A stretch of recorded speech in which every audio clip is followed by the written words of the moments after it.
बिस्मिल्लाहिर्रहमानिर्रहीम। अस्सलाम वालेकुम।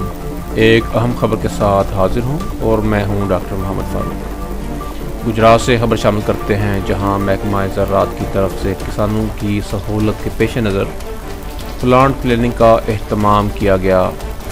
ये हर जुमेरात को Chaudhary Abdul Hameed Kathana of Kathana traders, GD road, Devna Mandi, छन्नी चौक में किया जाता है। इसमें किसानों और ज़राअत से वाबस्ता अफराद को मुफ्त मशवरे दिए जाते हैं।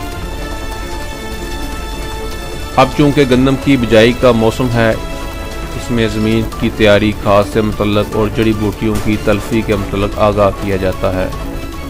ज़राअत से वाबस्ता तमाम अफराद इस्तिफ़ादा कर रहे हैं। इस मौका पर फील्ड असिस्टेंट अमजद फ़ारूक, ज़राअत इंस्पेक्टर हाजी मुनव्वर हुसैन मौका पर मौजूद थे। सुबह 8 बजे से दिन 2 बजे तक अवाम मुस्तफ़ीद होते हैं। ताज़ा तरीन अपडेट के लिए हमारा चैनल सब्सक्राइब कीजिए।